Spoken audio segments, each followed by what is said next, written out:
Good morning, everyone, and welcome back. Day 13 of the 21-day manifestation challenge.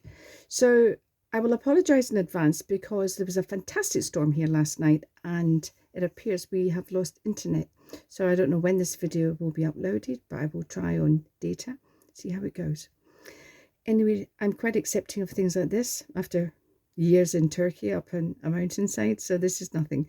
So as I said, day 13, I hope you're beginning to get stuck into it, and hopefully you are learning something from these little videos. This morning I wanted to discuss various aspects of manifestation, and I'm going to look at it from different points of view. A lot of people will put this law of attraction stuff down to woo-woo, okay? You'll get a lot of people scoffing that, the secret, actually, in a certain way, the book didn't actually help law of attraction because it made it sound very simple. It made it sound like dream, think, believe and receive. And it doesn't actually work like that. There's a bit more to it. So it can be considered woo-woo, but as you know, I really am quite passionate about it. And in the main, it's because I felt the energy. Now, I have felt and I've also been successful at manifestation. So I have felt the energy, personally experienced it by doing Joe Dispenza's work. And he is an amazing teacher, and he does a lot of self-help work using the brain, using this untapped, unseen energy, which we do have to believe in to actually do this work.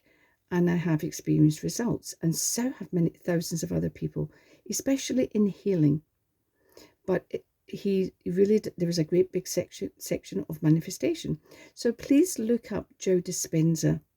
His work is, again, anyone who flies in the face of the established belief system is always going to be viewed with great suspicion.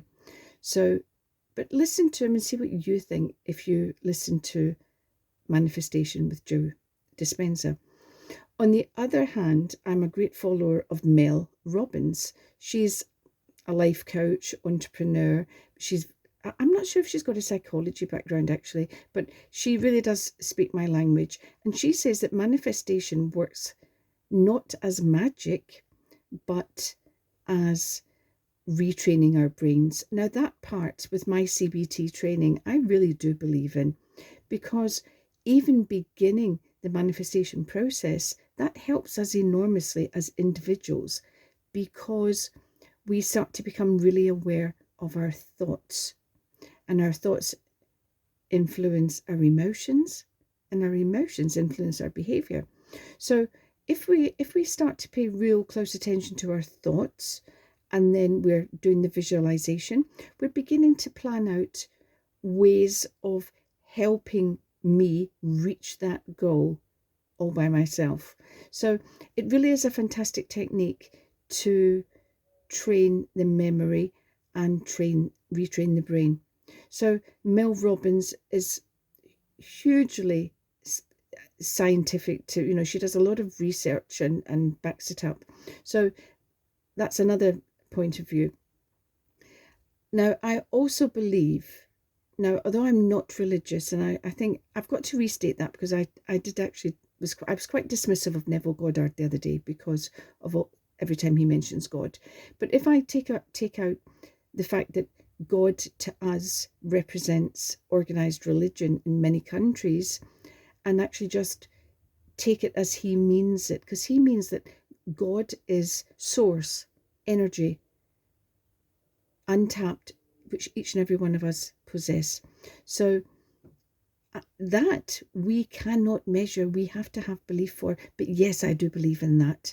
I believe there's a spark of creation, a spark of the divine, a spark of energy from the quantum field, wherever it comes from, the creator. Yes, I believe we all have that, and that we can't measure, but yes, I believe in it. So that helps me as well in my manifestation.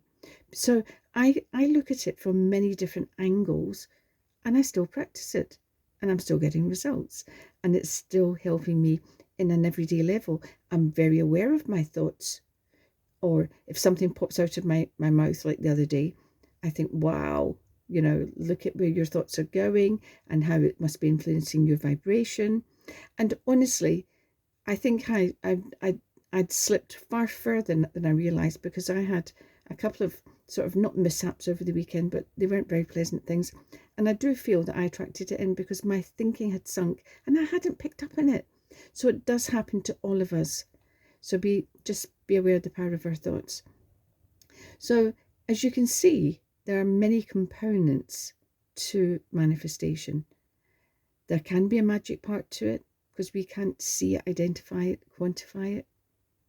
I do believe in energy. You only have to do some of Joe Dispenza's work to realize. I have felt that energy in my body. It was the most frightening, bizarre, crazy experience. And I can't dispute, and it happened many times. So energetically, I'm all for it. So that keeps, all of my beliefs help keep me in line, because I'm human. There are days when I will slip and you will slip too. And all we have to do is just say, you know what, that's fine. Let it go. Forgive. I'm not going to judge myself or berate myself for doing it. I'm a human being. But the main thing is, human beings have free will. And that's very powerful. Intention is very powerful. So if you can actually realize, yes, that part resonates, that part I'm not so sure about, that part I'm going to look into. Because as I said, this is a hugely personal journey.